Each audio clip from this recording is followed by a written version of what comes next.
Abusuya makwaba edeba POG Media. So now my nature as I say it's not say and so my Ghana political stories be and na yensa etimia kan edeba be so mo na mo hu de eko and de banane ye de ni ebo e right nsi man ye de ni eda so e de che pandai issues up and so beto dwa e ma Afenyo marking out of emotions or the coach na simple so kokeka nsem bia na che say emfata editia oh my Ghana judiciary system now na manfo bebre enso etwe asemi sreni abasa na chese omo demand say Ghana judiciary system na fa na nice film na chese asotwe bi o wa omo mfama na enam say oye minority leader nti na chese ono so etimi enya some privileges bia and also etimi prevent judiciary no from say almost betimi the punishment the amount now when Muntaka honorable Muntaka the interior minister the same bia to dwan the Afenyo marking who say sans and same way now who kan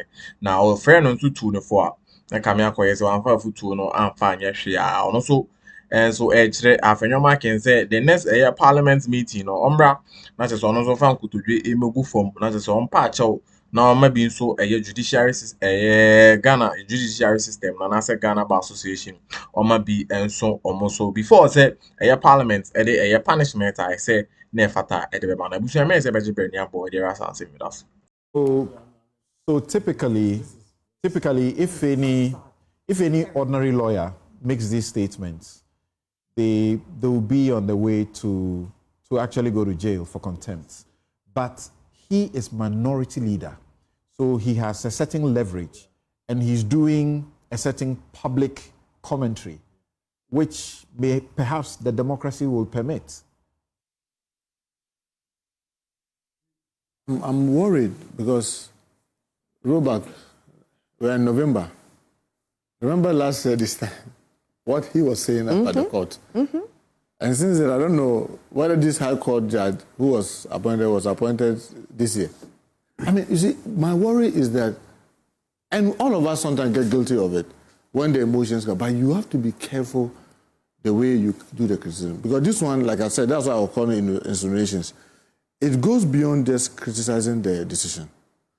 One, you are painting the whole judiciary with the same brush. This is a lawyer, this is a minority leader. You guys are guilty of the same. You are saying that paymasters. You are saying that they knew the possible outcome. Samson, you are a lawyer, and you and I have been in court a number of times, right? And there have been instances when we are going, we expect, and you tell me, I mean, you sometimes tell me, Muntaka, this one is 50-50. It could go this way, it could go that way. You tell me it's 50-50, it goes this way. And sometimes I tell them, okay, if it goes this way, what should we do? If it's that way, what should we do? That's right. And I prepare for any of the 50-50, isn't it? That's right. So how do you then say that based on that 50-50 that you, my lawyer, told me, and I prepare in a certain response, it means that the judge is paid? I mean, when you do this, we then, by our action and inaction and comments, weaken the very judiciary that we expect to be strong. Because now, let's assume, if we go to the appeals court and they tender the issue of the High Court judge, should the majority leader come out and say that the appeal court judges are also corrupt and they've been paid by you and all that? I mean, so I'm worried about the posture of the minority leader, and I think that, yes, it's not immune completely, but I want to believe the judiciary may be hesitant because of the position that he's occupying and the possible rancor and political division that it may create. But I must say that it's very disappointing to hear the minority leader say this, and I expect them to be more responsible as a minority leader in this comment. I mean, we were in the leadership, and something you will bear me, there have been instances emotions go so high. Oh, but still. But we need to be measured. And I maybe I should assist him by telling him that he must learn and get his facts right. You remember when, after the former majority leader, Honorable Chairman, after we elected Speaker, said that, oh, we were bribing, we were trying to influence some of their members.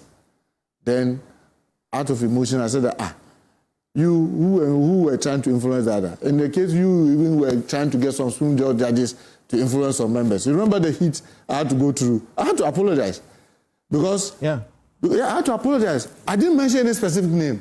I just said that, oh, we know that you have even used a Supreme Court judge to do this. And something you knew, and as I know, that look, we had the phone number because it was unknown.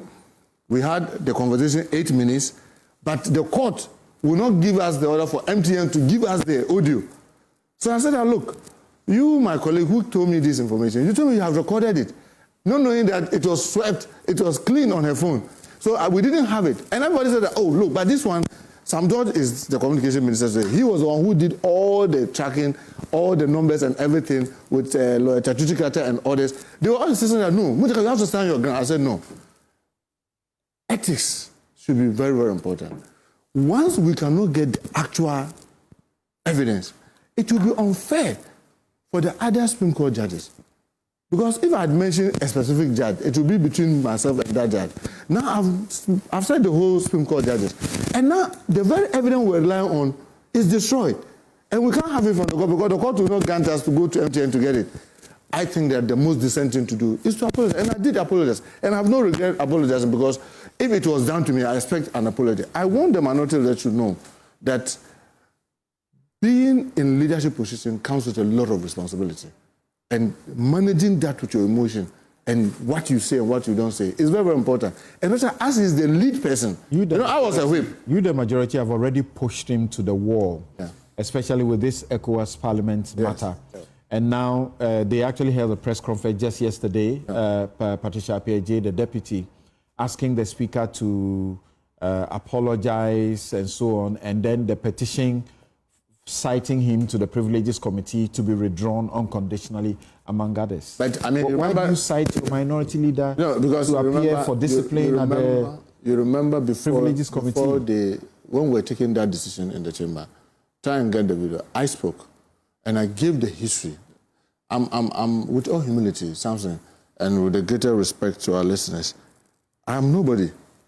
As my brother here knows, by the grace of God, I've been the longest serving whip this country has ever seen. I've served as majority whip and minority whip. And he knows. There's something we call in the parliament, we call the chamber dynamics. I'm gifted with it. He knows. I'm very good. My God has given me that gift. I'm able. That day I predicted this. And I sent a caution to him that don't go to ECOWAS Parliament and embarrass us. Because when you do, it will trigger parliamentary privileges. I don't know, he didn't listen. Because what we do in the House and took a decision, you go and contrary against that decision. So as individual, in an external parliament, like ECOWAS Parliament, her consent was never sought. She just heard the announcement for her to take over his place. She can't do that. It is something that is in the House, and he knows. I came to meet it. Honorable Chairman Sabunso, they were there from the beginning because he was there from 1996.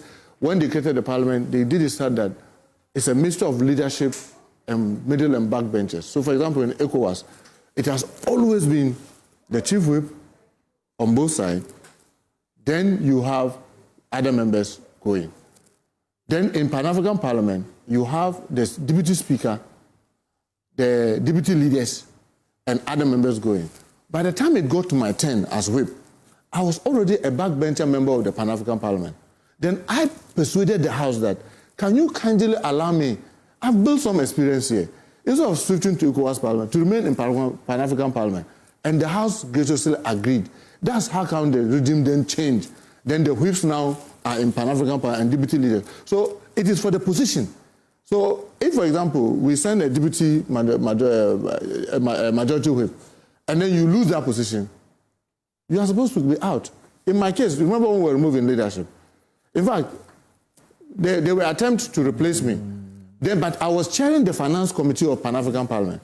Then the Deputy Speaker, Osewusu, Honorable Osewusu, together with the senior member, Honorable Collins, went to the Speaker to say, look, Honorable Muntaka, yes, by virtue of being removed from the leadership, automatically loses his position. But we are pleading that because he chairs the Finance Committee of Pan-African Parliament, taking him out will mean Ghana will lose that position. But we are love only 5 months.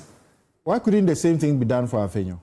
No, but the reality is that the reality is that there are other privileges. That day, remember, on the floor, I even said, look, I will list all the privileges that the leaders have, why they don't go to the Pan-African Parliament and ECOWAS, and they are kept to IPU and CPA. IPU is International Parliamentary Union, and then CPA is Commonwealth Parliamentary Association.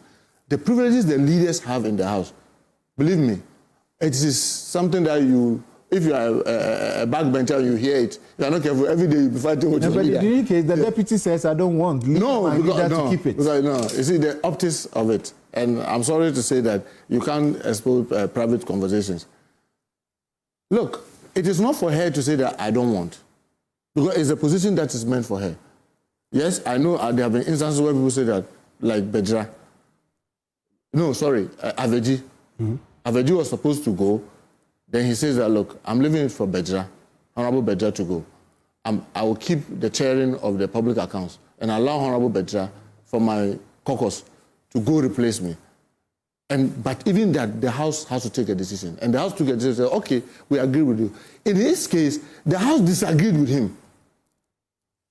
I can tell you, because that decision is not for individual. I can say that, oh, I want Honorable Susan to replace me. But the House must have to take that decision. In his case, the House disagreed with him and said, no, we are not going to allow a leader to go. Because if a leader goes, it is going to distort the House. Okay. So like POG Media, make sure you drop a like. Now, subscribe to POG Media. I'll see a lot of Banakana, authentic political stories, and the headlines and the updates. Happen on Sabbath. Me, I can announce when the ego and the air banning the hintane die hintane na POG Media so na sabetimi aka all stories are updates about any current ones ni na ha and I sabetimi aka na ha no pin kwato for me my Ghana political space in my betin ha first now so hu dey echo any dey but necessity me so be drop subscription now so why updated with my Ghana political stories ni bi na obetwa so enso eti ejumedi na wait me so about the comment section on also wait me heading come on. We just had a discussion about prudence. Yes. Where we say better not go to court, sit around and solve this. Why do you want to punish and discipline a leader? It is because when that happened, all the signal was sent to him, including some of us who were in leadership. And I told him that, look, I'm saying it with all the sincerity of my heart because I've been in the leadership longest.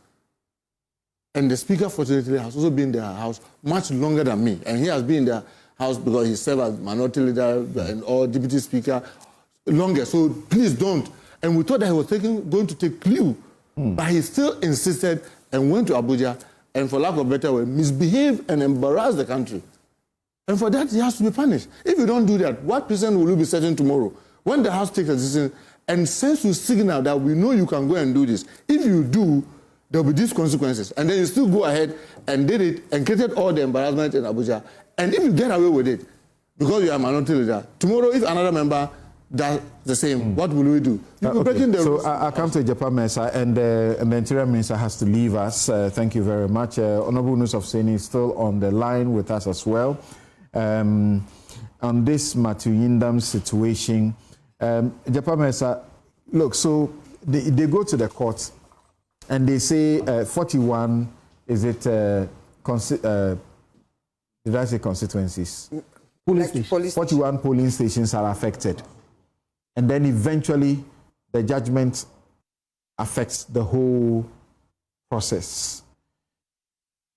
Why is it difficult for the minority to accept that this can be a judgment that is not tainted by some paymasters or a judgment that, you know, a judge has to do through, call it a shameless process? Because sometimes you go to court and the things you ask for, you may not get those things. You may get different results. Samson, it's interesting you introduce this angle that sometimes you go to court and you may not get what you ask for. You may get different things. But I'm not so sure that you go to court and get more than what you ask for. I'm not so sure. And I'll be surprised if you yourself personally were not scandalized when you heard the decision that has been delivered by the court. It will be fair for us to await the full judgment to enable us render a proper critique of the decision. But for the petitioner to ask for the annulment of 41 polling stations where the issues that he complained of actually took place. And the court to say that he has annulled the entire election and has ordered a rerun of all the 152 polling stations. It's amazing. Amazing. Of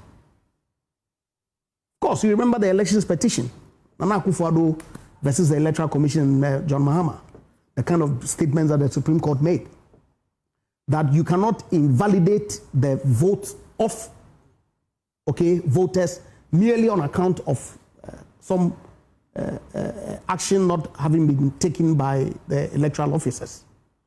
So to invalidate the entirety of the votes in Pandai because someone complained of 41 polling stations, which if the court was minded to, and that if it had indeed been established that there were some irregularities in those polling stations, it would be acceptable, if you like, if the court had said that it was invalidating the 41 polling stations for the electoral commissioner to conduct a rerun in those polling stations, rather than invalidating the entirety of the result.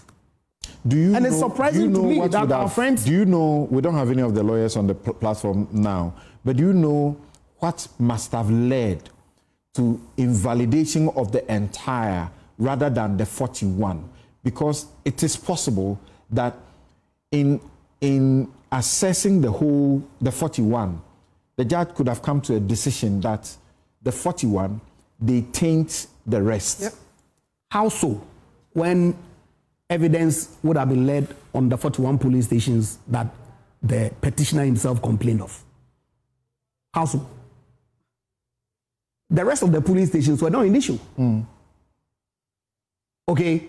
Yeah, and so to suggest that, well, you complain of 41 police stations, and ordinarily, if I was making any determination on the fact before me and the evidence before me, I'm to restrict myself to the facts and evidence before me and make a determination. But I'm going beyond that and invalidate the entire polling result of the constituency. It's far-fetched. But it will be good, like I said, for us to see the full judgment. Because what if the 41 polling stations results put together doesn't matter. Change the entire... It doesn't matter. Okay. It doesn't matter at all. That's why if the outcome of the 41 would impact the generality of the result, you order a rerun, limited to the areas where the infractions took place, not the entire constituency. How does that even come about? And so if you get decisions like this, why is it surprising when responses in the nature that the minority leader delivered come? It's to anybody. You endorse the response? Certainly. Because you see, Samson, we've heard people speak in this country. We've heard the kinds of things that people have said. We've heard the statements relative to a certain reset of the judiciary started. And so if you have a judge who is determining a particular matter based on the facts and evidence before him, goes beyond and invalidates the entire result of the constituency, you have cause to question what motive that the judge has other than law to make those statements. So certainly, I endorse the statement a majority leader made. Okay, and the danger. The judge did the danger that decisions like this potentially has on our democracy. So what the judge effectively is saying that in future elections, all you have to do is to create chaos in 2, 3, 4, 10 polling stations, and that will be ground for invalidating the result of the entire constituency. That's a high court. That decision is not binding on all courts. I don't have a problem, but that's. I get the analogy. Election petitions are matters that are subject to high court jurisdiction. So is that what the court is saying? It's unfortunate. It's unfortunate, and we should not allow the judiciary to be weakened to the point where you will get comments like this coming from affected persons. If you say you are resetting the judiciary, people who called the Supreme Court unanimous FC, because they themselves had submitted a petition that was completely baseless and empty. And because of that, the Supreme Court did not agree with them. They called them all sorts of names. They are offended. Say it again. Do you is it for that? What is it for that? Because they talked that. I'm saying that the people who have used much more derogatory words against the court are today offended by people who are unhappy with a certain decision of the court and are drawing attention of the court. Do you recall the comments that got Dominic Ayene, Dr. Basit, Abdul Basit Bamba, and so on, for punishment? And even, the Supreme Court had to, as it were, tamper justice with. Yes, I do.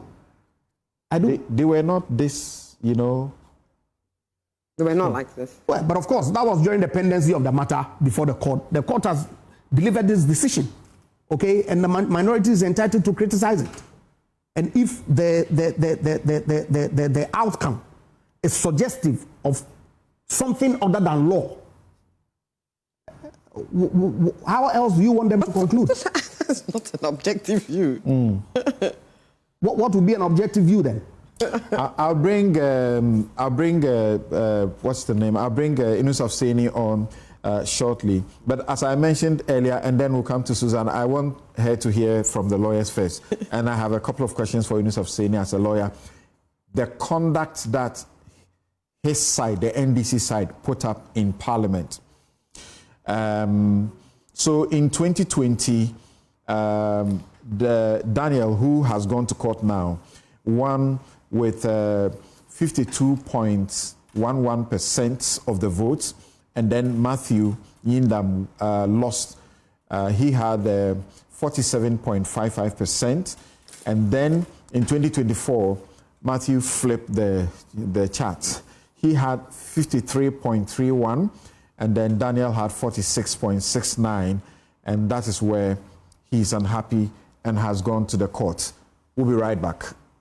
Medase so come on the Judiciary and I see about a graduate media say POG Media the Ghana authentic political stories any updates in the headlines are a POG press phone or sabeti me canals one with the echo and the air and send messages so subscribe here and the account so your subscription now was sharing off for so answer so it's me account one with the echo and the air but me so about the comment section or now so it's me edin komo media faje media medase so jebre the POG message.